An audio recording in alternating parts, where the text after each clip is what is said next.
Dia ambil anak-anak yang kecil, dia anyam patung yang besar. Patung ni patung anyaman. Dia letak anak-anak 2-3 orang, dia bakar patung tadi. Ni upacara dibakar untuk dipersembahkan kepada siapa? Amalatku sebalona hijau dor, hatiku sangat terkacau. Balutku tinggal ku pegang erat-erat. Halo, assalamualaikum warahmatullahi wabarakatuh. Kembali lagi di Indoriek TV.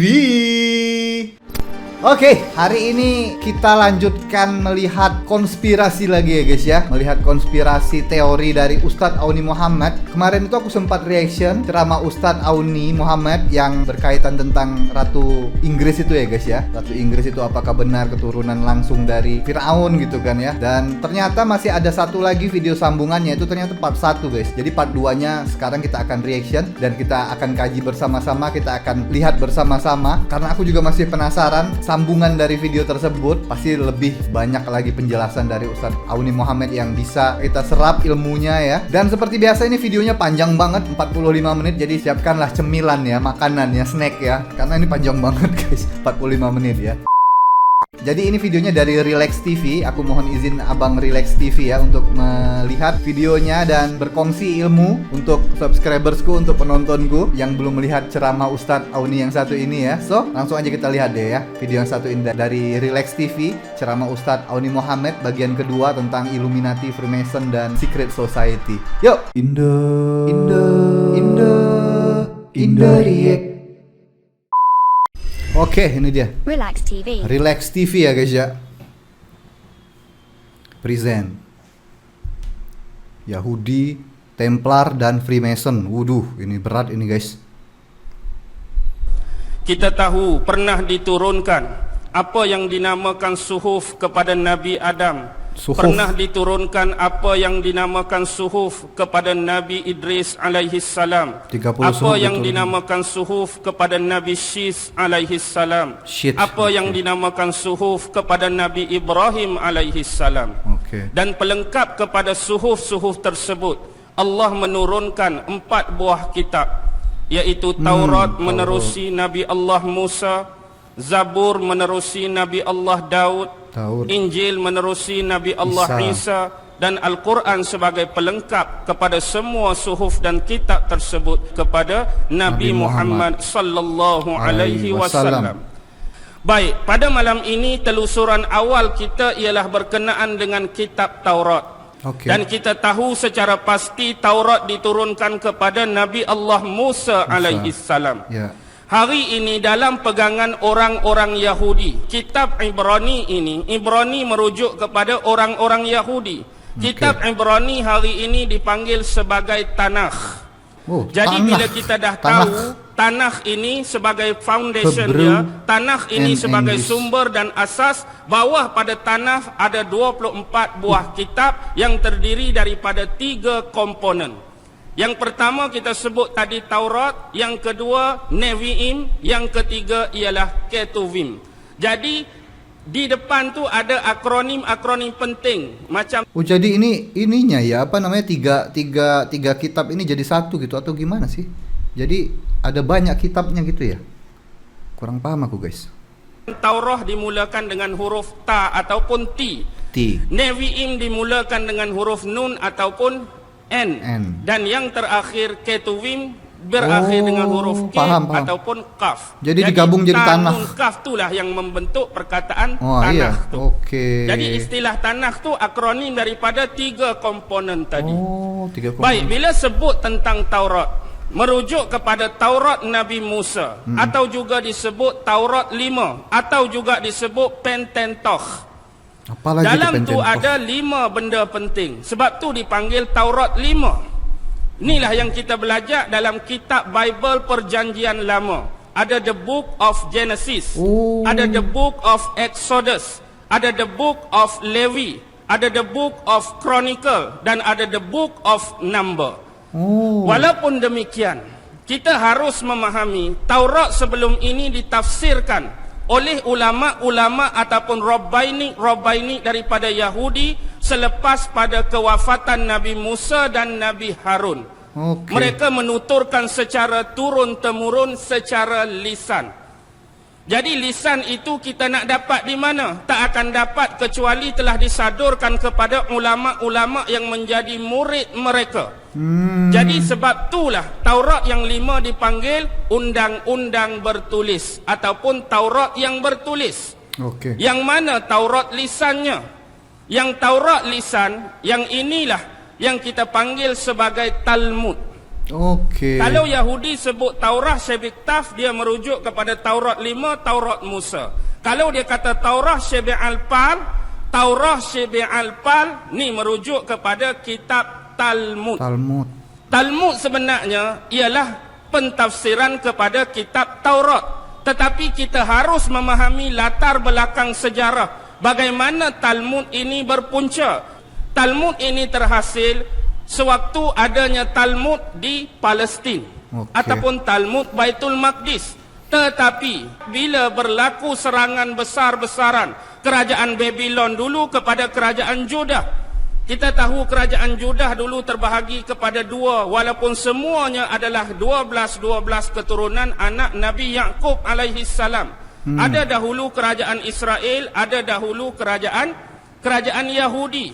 Yang mana kerajaan Israel didominasi oleh 10 keluarga dan Yahudi didominasi oleh 2 keluarga. Jadi nama beda ya akhirnya dulu ya? kerajaan ini tu Dulu tuh beda Israel sama Yahudi ya. Ada kerajaan beda gitu, dua tuh kerajaannya. Aku baru tahu juga ini guys. tumpas di tangan kerajaan Babylon yang masa itu dikuasai dan dirajai oleh seorang raja yang bernama Bukhtansar. Oh ini raja Bukhtansar Bukhtansar. bahasa Arab, mungkin ramai yang tak pernah dengar, mungkin ramai yang tak kenal. Tapi bila kita buka buku sejarah, dia dinamakan sebagai Nebukadnezar. Nebukadnezar. Akibat serangan inilah kerajaan Judah ataupun kerajaan Yahudi Israel Raya ni dihancur sehancurnya, dimusnah semusnahnya, dilumat selumatnya.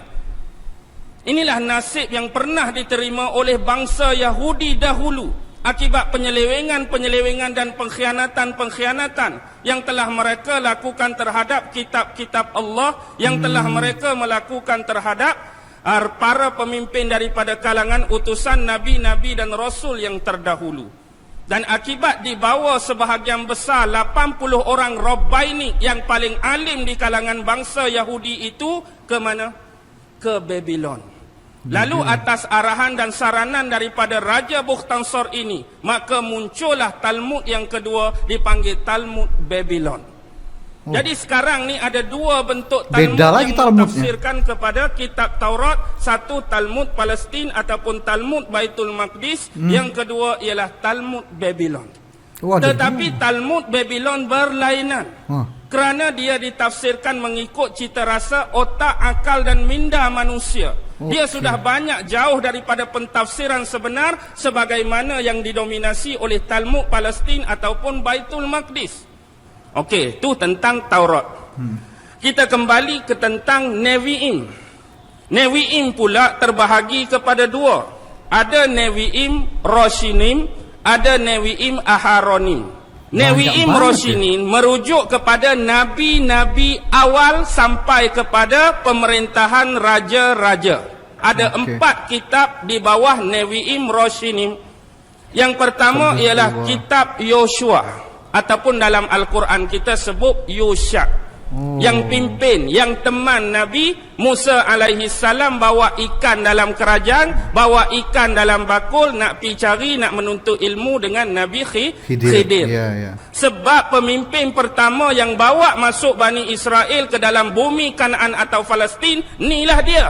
Yusha ini. Selepas mereka menyeberang Laut Merah, macam-macam mehnah, macam-macam ujian, macam-macam tribulasi. Masa tu 2 orang adik-beradik ni masih hidup, Nabi Musa dan Nabi Harun. Sampai satu tahap mereka dah sampai pada sempadan nak masuk Kanaan, mereka sampai dah nak masuk Palestin. Tetapi mereka tak berani, mereka takut nak berperang dengan orang-orang Kanaan. Ini kita boleh ikuti dalam surah Baqarah, izhab anta wa rabbuka faqatila inna hahuna qa'idun. Pergilah kamu wahai Musa, ajak Tuhan kamu sekali, berilah berperang. Kami tunggu di sini saja. Lancang tak lancang? Lancang. Rancang itu. Akibat kalam dan perkataan inilah Allah tarik balik bumi Palestin menjadi hak milik mereka secara mutlak. Tapi mereka lupakan sejarah ini, nak juga masuk. Akhirnya berlaku pada zaman siapa? Zaman Yusha selepas kematian Nabi Allah Musa. Yusha masuk. Waktu tu Yusha berperang habis-habisan menentang orang-orang Kanaan. Dia bawa Bani Israel. Akibatnya apa terjadi? Mereka berperang tu dah hampir menang. Peratusan tu kemenangan berada di pihak mereka. Tapi petang tu petang Jumaat. Malam tu pula nak masuk malam Sabtu dah. Oh, sabat ya. Petang Jumaat berperang tu nak masuk malam Sabtu, confirm menang, nak menang. Bimbang satu benda. Sebab di sisi orang-orang Yahudi, Sabtu adalah hari Sabat. Ya, hari yang perlu dimuliakan dan tak boleh sama sekali menumpahkan darah. Jadi atas dasar inilah doa daripada Nabi Allah Yusha, kita tengok keajaiban yang Allah tunjuk. Matahari terhenti pada tempat dia, masa tak berjalan. Ini loh guys, beliau Rasulullah berkata, lalu Nabi itu berhenti di sebuah kampung menjelang asar dan berkata kepada matahari, engkau diperintah dan aku juga diperintah, ya Allah tahanlah dia matahari sebentar untukku. Maka matahari itu pun ditahan. Wis, matahari ditahan guys. Inilah sejarah dia, matahari itu berhenti. Jadi macam stok masa perang sampai menang. Jadi sebab dialah manusia pertama, raja pertama, nabi pertama yang bawa masuk orang Yahudi ke bumi Kanaan ataupun Israel. Maka cerita yang pertama dalam Nevi Imroshinim itu dimulakan dengan kitab Joshua. Lepas tu barulah kitab para hakim.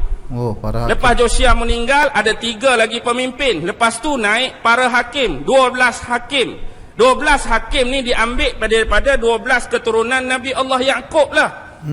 Kan anak Nabi Allah Yaqub ada 12 guys, orang. 12 keturunan Bani Israel. Ruben, Syamun, Levi, Yahuza, Izakar, Zebulon, Yusuf, Benyamin, Gad, Asyir, dan Naftali. Ini aslinya ya, 12 keturunan Bani Israel ini. Pada kabilah tu kena sediakan seorang hakim. Hani hakim seorang, hani hakim seorang. Jadi bila ada 12 keturunan, hakim tu ada 12 orang. Ni zaman pemerintahan para hakim. Bila hakim-hakim ni banyak dah melakukan penganiayaan dan kezaliman, maka Bani Israel ni mengadu kepada siapa? Mengadu kepada seorang nabi yang hidup selepas pemerintahan para hakim, iaitu Nabi Samuel. Nah, dengar tak Nabi Samuel? Dia ada kitab nombor 3 tu, kitab Samuel. Jadi Nabi Samuel ni ada peranan penting untuk cari raja yang keseterusnya. Sebab di tangan dia ada tongkat Nabi Musa, warisan daripada keluarga. Tongkat Nabi Musa tu duduk dengan dia, duduk dengan Nabi Samuel. Satu lagi ialah terampet orang Yahudi. Dia ada simpan tongkat Nabi Musa. Satu lagi tanduk yang lekat-lekat tu, dalam tu diisikan minyak. Nak dikisahkan ialah masa tu ada seorang pemuda yang tengah cari kambing dia yang hilang. Lalu dia lalu kawasan depan rumah Nabi Samuel. Jadi dia tanya Nabi Samuel, ada nampak tak gembalaan aku, ada nampak tak ternakan aku? Tiba-tiba waktu lelaki tu ada di hadapan rumah Nabi Samuel, dia tengok minyak yang di dalam tanduk tu mula menggelegak dengan sendiri.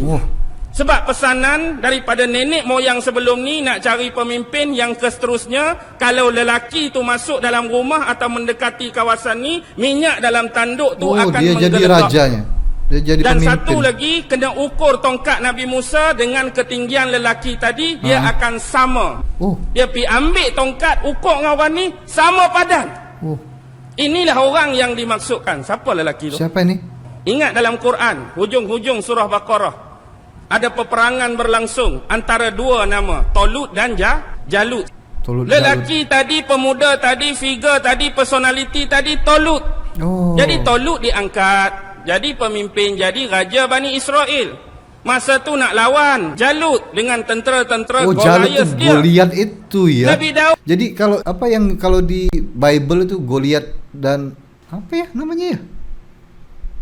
Yang dia lawan raksasa sama apa ya? Lupa aku guys. Lah jadi komander perang Tolut. Dan dialah yang berjaya bunuh Jalut. Iya. Jadi itu kitab yang ketiga. Yang keempat ialah kitab raja-raja. Raja-raja tu termasuklah Daud, lepas Daud Sulaiman, lepas tu anak dia Rohbaam, Yarbaam sampai raja-raja terakhir, kerajaan Judah dan kerajaan Israel Raya.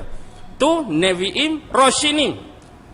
Kalau kita tengok Nevi'im yang kedua, Aharonim, dia lebih kepada kisah yang pertama ialah nabi-nabi juga.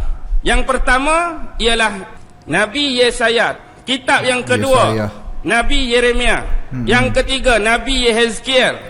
Yang keempat dia panggil Tre Asar. Tre Asar ni ialah kitab nabi-nabi kecil yang 12. Siapa dia? Yang pertama Nabi Hosea, yang kedua Nabi Yul, yang ketiga Nabi Amos, yang keempat Nabi Obadiyah, yang kelima Nabi Nahum, yang keenam Nabi Mikha, yang ketujuh Nabi Yunus. Yunus ada dalam Quran. Tapi dalam Taurat disenaraikan sebagai nabi yang kecil, Yunus. Yang ketujuh, yang ke-8 Nabi Habakuk, yang ke-9 Nabi Zefanya, yang ke-10 Nabi apa? Hajai. Yang ke-11 Nabi Zakaria. Zakaria bapa kepada Nabi Yahya. Juga disenaraikan nabi yang kecil. Yang terakhir ialah Malachi. Ni 12 nabi-nabi kecil. Tapi dalam dua nabi kecil tadi, dia dianggap besar dan wajib dipercayai dan diimani dalam wahyu Quran, Yunus dengan Nabi Zakaria. Kalau Ketuvim ni, cerita-cerita hak dalam tu lah dalam bentuk sejarah. Banyak, antaranya Samson and Delilah. Samson itu nabi juga lah. Iya, Nabi Samson. Kuat hak gagah tu. Nabi Samson. Kalau potong rambut dia tu baru dia jadi lemah. Samson and Delilah. Baik. Teras kepada kitab mereka ini ialah Taurat, ialah Nevi'im, ialah Ketuvim. Tapi pasal apa mereka boleh menyimpang jauh? Ini. Mereka boleh mengambil jalan yang salah dan sampai hari ini Yahudi-Yahudi yang dianggap sebagai Zionis ini dianggap sebagai yang paling tegar menentang Allah Subhanahu wa taala dan nak menghancurkan manusia secara keseluruhan dengan bersekongkol iblis, syaitan dan dajjal. Ya betul. Zionis guys. Kalau kita tengok pada awal-awal sejarah Bani Israel ni, kita sudah rasa pelik yang amat. Pasal apa? Mereka mengaku beriman di belakang Nabi Musa, Nabi Harun, dua orang nabi dengan depa.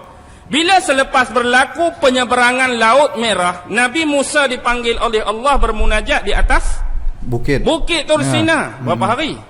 40 hari. Ya, 40 hari. Lambat sikit turun, apa berlaku?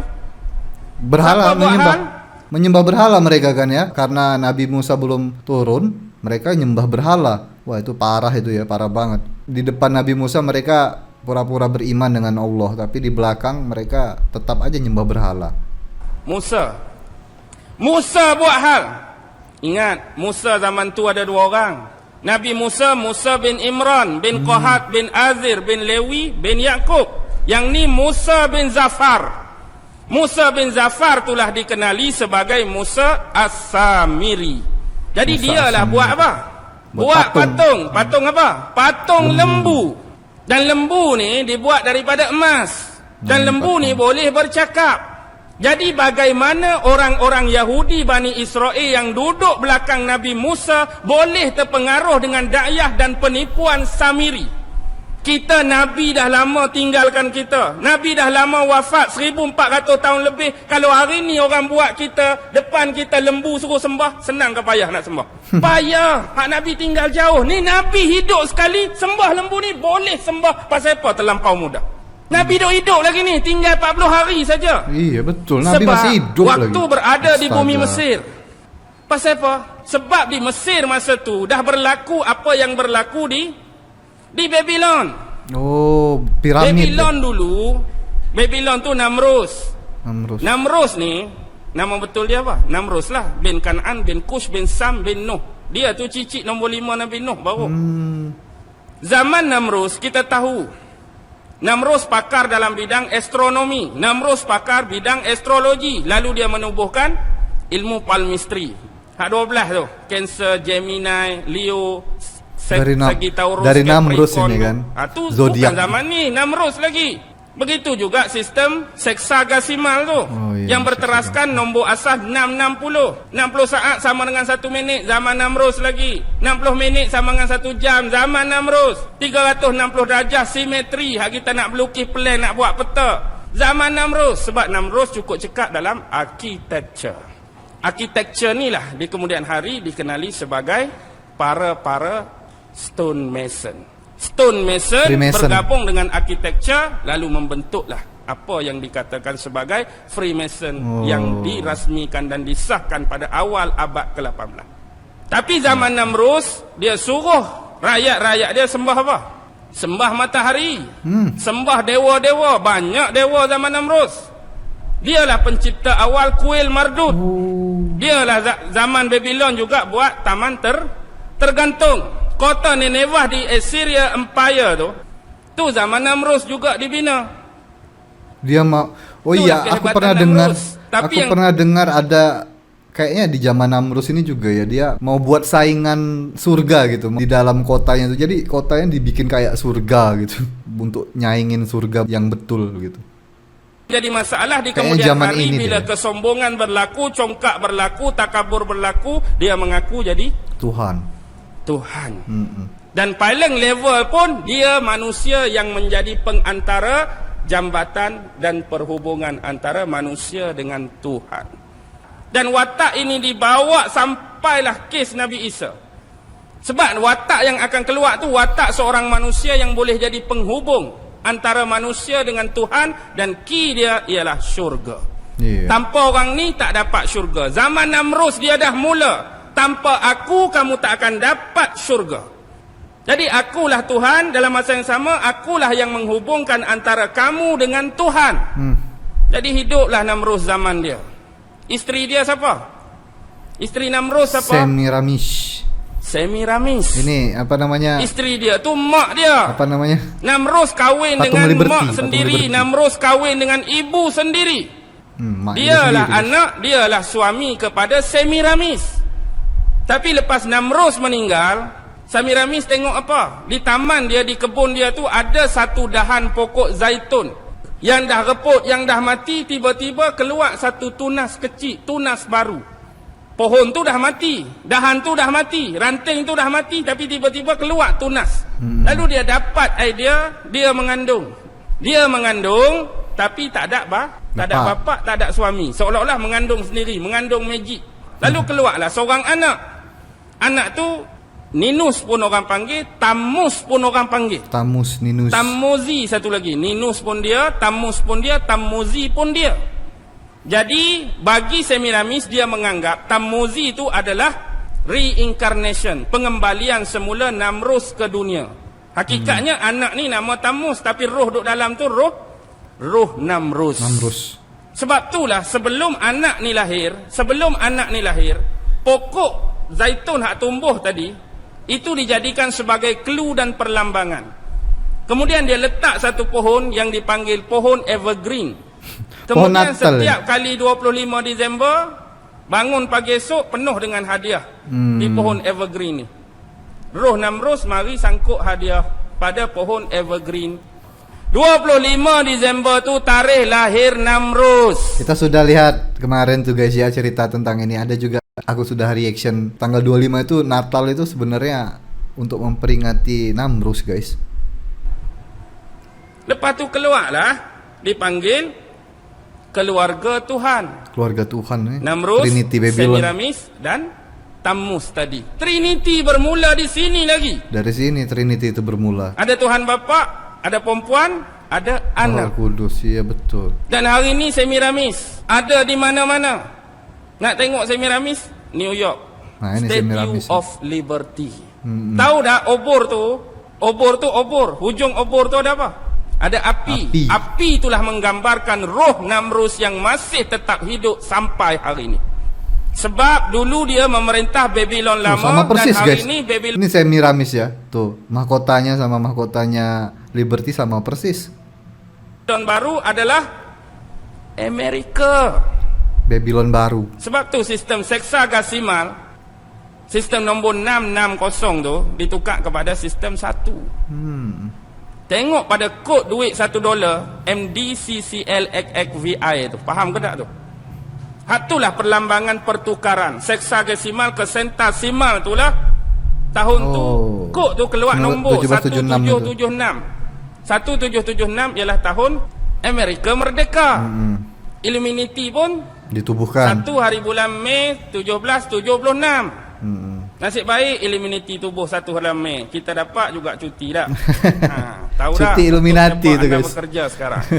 Untuk 1 Mei juga terkait dengan Illuminati. ritual Beltan. Pernah dengar ritual Beltan ni? May Day. Pernah dengar? May Day. Mede. Hari Kenapa Mei, digambarnya bulan Mei. kumpulan Mei? May Day, ritual Beltan. Dia ritual Beltan ni dia ambil dari Talmus. Tamus tu juga. Tamus Ini kan tu Stonehenge. sempurna. Mus tu membakar, pembakaran yang sempurna. Tamus dalam upacara ritual Beltan ni dipanggil sebagai Moloch, MOLOCH. Mereka ni nak buat apa? Ada ritual Mede ni, ritual Beltan. Mede ni orang-orang druid di Inggris dulu. Mereka, ternyata Stonehenge ini dipakai untuk ritual-ritual kayak gini ya. Aku baru tahu juga, guys. Ritual-ritual aneh-aneh kayak gini ya. Dia ambil anak-anak yang kecil, dia anyam patung yang besar. Patung ni patung anyaman. Dia letak anak-anak 2-3 orang, dia bakar patung tadi. Ni upacara Dibakar. untuk dipersembahkan kepada siapa? Kepada Siapa? Iblis dan Iblis. setan. Masih sampai. Pembakaran hidup-hidup. Astaga. Dan hari ini ritual ni masih berlaku. Ya Allah. Bukan rakyat biasa. Bahkan orang-orang hak tahap besar, hak nak bertanding jawatan dalam Presiden Amerika pun terlibat dalam upacara ritual Bohemian satanik di Grove. Bohemian Grove. Oh. Pernah dengar tak Bohemian Grove? Bohemian Lambang Grove, buruh hantu. Tahu aku. Buruh hantu aduk sengit. Macam lambang kelab bola sepak Sheffield Wednesday tu. Bohemian ini. Jadi inilah asas-asas untuk kita kaitkan. Untuk kita kait bermula di sini. Kemudian ritual-ritual ini dibawa ke mana? Lepas kerajaan Babylon jatuh, golongan-golongan bangsawan dan elit istana daripada Babylon pergi ke Mesir. Dia bawa dah ritual-ritual mereka ni. Hak sembah setan, sembah iblis ni masuk dalam istana, bergabung dengan golongan elit Fir'aun. Kita tahu zaman Fir'aun zaman apa? Zaman ahli sihir. Zaman sihir kuat. Oh, eloklah zaman sembah setan gabung dengan geng ahli sihir. Maka di sinilah dikatakan permulaan pembukuan satu ilmu yang dipanggil ritual Kabbalah. Kabbalah ni lah yang sedang masuk sinonim dengan naiknya agama Yahudi. Tu jadi tak pelik langsung kalau kita tengok sejarah tadi bagaimana mereka boleh sembah ni mudah. Sebenarnya mereka dah lama ni, imam-imam Bani Israel, pemimpin Bani Israel dah terikut-ikut dengan ritual okultisme Kabbalah. Gabungan ilmu sihir dan penyembahan secara gelap iblis dan setan yang dibawa daripada Babylon masuk dalam bangsawan elit dalam istana Fir'aun. Dan kita tengok zaman Fir'aun bermula lagi Trinity, iaitu Tuhan Ra, the one eye sun God. Kemudian timbullah Trinity dia, iaitu Isis, Osiris dan Horus. Tuhan bapa, Tuhan ibu, Tuhan anak. Horus tu gambar kepala burung, kepala burung helang. Dan kepala ni selalu ada dalam logo World Cup Piala Dunia. Perhati betul-betul. Piala Dunia hak 94 ke atas, perhatilah. Tak akan ketinggalan kepala dongga ni. Lepas tu penyembahan Tuhan dewa-dewa banyak di Mesir. Bukan setakat Ra, bukan setakat Isis, Osiris, Horus. Kita ada dewa Thor, kita ada dewa Emtah, kita ada dewa Anubis, kita ada dewa Hathor. Hathor tu lah dewa lembu sebenarnya. Bukan kata Samiri tu baru buat. Hathor dewa lembu dah lama disembah di bumi Mesir. Orang-orang ni pernah minta dengan Nabi Musa supaya dibuat satu patung untuk sembah dia. Ada dah perkataan lagu ni pada Nabi Musa. Suruh buat patung, suruh sembah, nak nampak juga Tuhan. Sebab itulah ritual Kabbalah, nombor 1 kitab mereka ialah Zohar, yang menceritakan tentang sifat-sifat dan bentuk zat Tuhan. Kabbalah dah mula awal lagi tentang sifat dan bentuk Tuhan dalam kitab mereka, buku mereka yang nama Zohar. Dalam Kabbalah juga kalau bab syariat, bab agama, mereka ada satu kitab lain yang dinama Sidur. Kalau bab hal-hal perayaan dan keagamaan dipanggil kitab Makhzur. Kabbalah inilah yang paling bahaya. Inilah meresap masuk sama naik dengan agama Yahudi. Sebenarnya geng-geng ni walaupun tak lagi dinamakan Freemason, zaman tu yang suruh bakar Nabi Ibrahim siapa? Namrud sendiri ke geng-geng gelap ni? Geng-geng gelap ni lah yang duk cucuk Namrud suruh bakar Nabi Ibrahim. Geng-geng ni jugalah yang cucuk Raja Herodes dulu supaya bunuh Nabi Nabi Isa. Sebab ajaran dan inti Kabbalah raja akhir zaman yang mereka tunggu ialah siapa? Dajjal. Dajjal. Bila Dajjal, manusia yang akan menghalang Dajjal perlu dibunuh, perlu dicantas lebih awal. Siapa akan halang Dajjal? Siapa akan bunuh Dajjal? Nabi Isa nak bunuh Dajjal. Kena bunuh awal-awal lagi dia. Mereka dah ada perancangan yang paling tersusun, paling strategik. Mereka bunuh awal-awal Nabi Isa. Konon-kononnya lah. Sebab Nabi Isa ni lah the true Messiah pada sangkaan mereka, dan orang-orang Yahudi yang menganut Kabbalah Freemason hari ni, di sisi mereka Nabi Isa dah tamat riwayat dia. Betul. Cuma yang percaya Nabi Isa akan turun Islam dengan Kristian. Walaupun kita masih berselisih. Bagi kita orang Islam, Nabi Isa diangkat oleh Allah dan akan turun pada waktu yang ditakdirkan Allah. Orang Kristian pun Nabi Isa diangkat, tapi sebelum diangkat kena salib dulu, mati dulu. Kena salib, duduk 3 hari, kemudian tanam, pergi buka kubur dia, tak ada dah dia. Dia keluar dah, kemudian dia baru naik. Naik sama naik dah. Kita naik tanpa kematian. Ini naik, kena salib dulu, mati 3 hari, baru naik. Ingat tak kisah Tamus? Tamus juga mati disalib. Makam di dalam gua, tutup dengan batu. Tiba-tiba batu tergolek, gede, terbuka pintu gua. Kebetulan hari tu hari ketiga. Tengok-tengok, mayat dah tak ada. Jadi cerita ni cerita kebetulan ke cerita lama diulang balik? Cerita lama diulang balik. Dia Cerita mati malam lama ni, Jumaat, guys. Sabtu, Ahad. Ahad naik, sengaja cari hari Ahad naik untuk jadikan hari Ahad sebagai hari keutamaan. Sunday sebenarnya hari hari matahari. Siapa matahari? Matahari ni Samiris, orang yang cerah, Semiramis. orang yang terang. Nama lain dia The Lucifer. Siapa Lucifer? Lucifer tu setan. Pernah tengok filem Lucy? Ya. Lucy nama macam orang perempuan. Lucy pun kita boleh baca dah. Last kali Lucy ada di mana-mana. Itulah pencerahan dia melalui lambang matahari. Sebab itulah di gereja-gereja bila gambar Nabi Isa pun belakang tu seolah-olah ada macam benda cerah. Di belakang Maryam pun ada benda cerah. Di belakang Imam 12 pun ada juga. Jadi sembah siapa sebenarnya? Sembah Tuhan matahari. Hari apa? Hari Ahad. Kita cuti hari apa? Lebih kurang tak? Hari Ahad. Kalau nak kira lah, gambaran ahli sejarah bagi ritual hak sebenar berlaku ni dalam bentuk pembinaan tempat-tempat ritual berlaku pada zaman Nabi Sulaiman. Zaman ahli-ahli sihir, ahli-ahli tenung. Jadi magis. ada apa namanya itu? Ada mungkin mereka nggak sadar juga atau gimana ya? Yang mereka puja itu adalah dewa matahari atau gimana? Mungkin ada nggak sadar juga, nggak ngerti lah guys. Magician zaman tu. Jadi Nabi Sulaiman alaihissalam buat satu akta, dia tangkap semua ahli-ahli sihir, semua orang-orang magic, semua yang black wish ni. Kemudian kitab-kitab amalan-amalan itu dirampas. Bila dirampas, dia letak di mana? Di bawah kuil Sulaiman. Inilah dipanggil haikal Sulaiman oleh orang-orang Yahudi. Sekarang hari ni bila kita tengok di mana betul-betul letak haikal Sulaiman. Haikal Sulaiman lah ni, tempat dia betul-betul dekat dengan Kubah Sakhrah tu.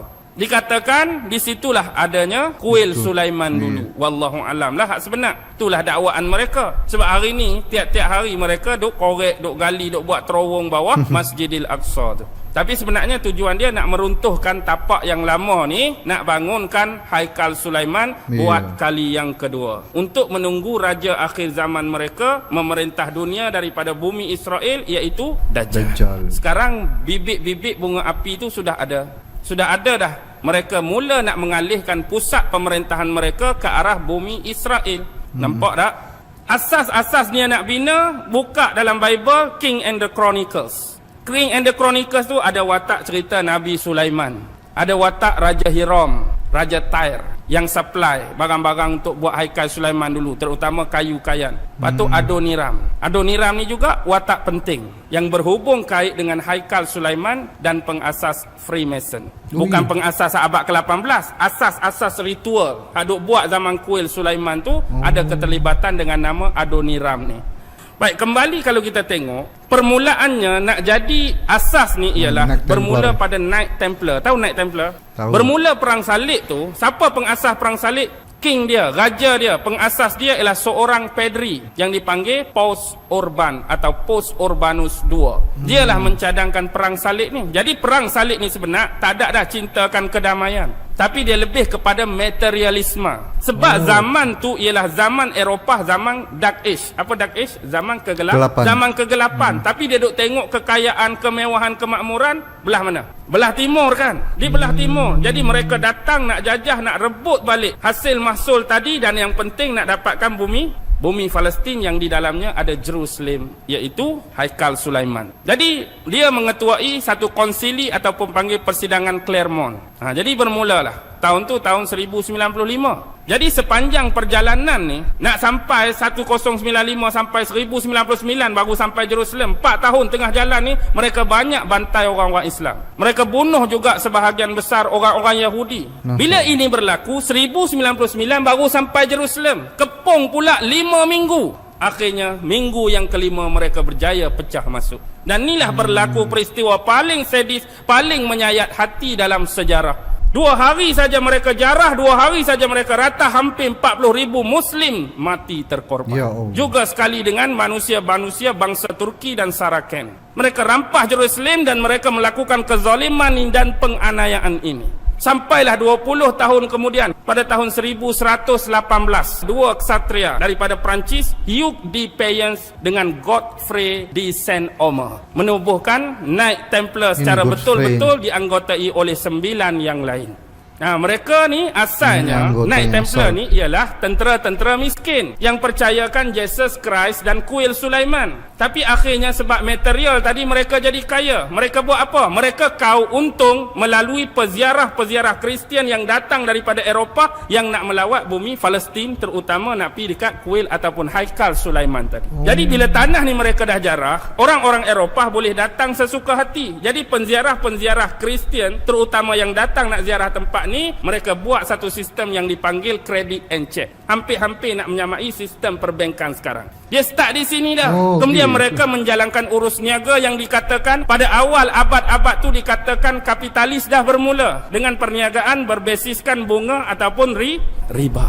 Mereka jadi kaya serta-merta. Sebab yang dulu mereka bawa topeng iman Kristian, bawa simbol-simbol Kristian berupa-rupa salib dan krusid. Tetapi dalam hati mereka nak dapatkan keduniaan, kemewahan. Jadi akhirnya secara ringkas 1187 seorang pahlawan Islam datang ke sini bertempur dalam perang Hittin. Siapa? Salahuddin Al-Ayyubi. 1187 perang, menang kita. Bila menang kita, mereka balik semula. Mereka balik, mereka pergi kawasan Eropah. Ni pula jadi pening raja-raja Eropah nak menangani politik mereka. Mereka pula dah serang-serang gereja, mereka dah serang pedri-pedri, mereka dah serang kependetaan. Sebab mereka duduk di Jerusalem, mereka jumpa satu benda. Hak bawah kuil Sulaiman, hak zaman Nabi Sulaiman tu, buku-buku sihir. Inilah digambarkan harta dalam filem National Treasure lakonan Nicolas Cage tu kan. Mereka dah bawa balik kitab-kitab sihir ni. Hak teras dia aliran kabalah tadilah. Bentuk-bentuk ritual, okult dan penyembahan bagaimana nak berhubung dengan iblis, syaitan dan dajjal. Jadi akhirnya kerenah-kerenah mereka ni dapat dihidu oleh raja-raja di Eropah. Akhirnya atas campur tangan orang-orang terpenting 1307 Raja Perancis Philip de Bell mengumumkan penangkapan anggota-anggota Knight Templar ni. Gabung pula dengan Post Clement. Pedri masuk serta, gereja masuk serta menyokong Raja Perancis tadi, maka ditangkaplah. Lebih kurang selang 7 tahun kemudian 1314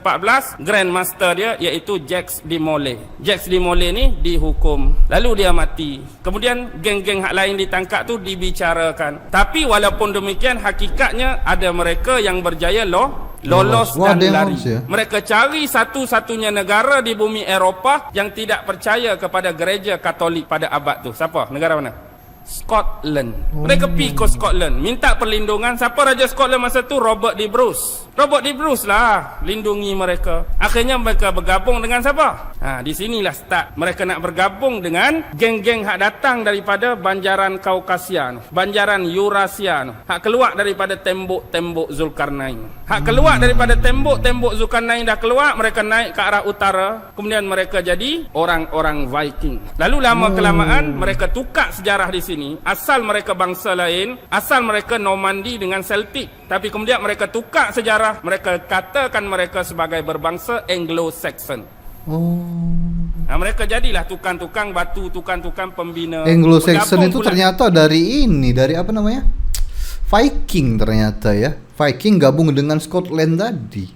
Anglo-Saxon namanya. dengan geng hak lari tadi, lalu terbentuklah Lodge Freemason yang pertama di dunia, Scottish Rite. Inilah secara rasmi barulah dikatakan Freemason benar-benar wujud. Tapi benda hak bawa tu hak zaman Namrus lagi isi kabalah dia. Sebab tu siapa yang jadi ahli Freemason, kalau setakat naik pangkat, dia boleh ditabalkan di mana-mana lodge seluruh dunia. Tapi bila dia dah masuk 33 degree, 33 tahap degree, dia perlu ditabalkan di Scotland. Zaman Scottish Rite tu kita perlu faham. Tu zaman dia nak zaman penyatuan England tu. Zaman kalau kita tengok filem Braveheart, tahu tak Braveheart. Braveheart? Lepas tu lah lodge ni berkembang. Ada di Amerika, ada tu situ, ada sini. Bergabung pula dengan Illuminati. Illuminati ni hak 13 keluarga tu lah. Keluarga Astor, keluarga Bundy, keluarga Colin, keluarga Freeman. Gabung pula dengan Merovingian, keluarga diraja. Dan ini nama-nama besar semuanya nih guys. Rothschild, Rockefeller tuh. Ini yang Freeman, Kennedy ini yang menguasai sistem dunia ini guys. Teras paksi dan ketua kepada Merovingian dan 13 keluarga Illuminati siapa? Ratu Elizabeth. Lepas tu bergabung pula dengan hak lain. Ada CFR, ada Trilateral Commission, ada Skull and Bone. Macam-macam nama lagi lah. Ada apa nak letak hak kecil-kecil tu, hak division dia. Tapi hak teras Bohemian ada Grove pada Freemason, ada pada Illumination. Yang pasti kita nak suruh faham benda ni lama dah. Agenda ni nak dibawa oleh siapa? Oleh Namrus lagi. Dulu dia nak buat OWG, One World Government. Dan hari ini dia buat dalam bentuk baru NWO, New World Order. Sebab apa mereka nak ratah sangat Baghdad? Pasal apa nak serang sangat Iraq? Mungkin kata bab peluru berpandu, mungkin kata bab peluru tu, mungkin kata bab minyak, mungkin kata bab tu. Tapi ingat, ini bumi siapa?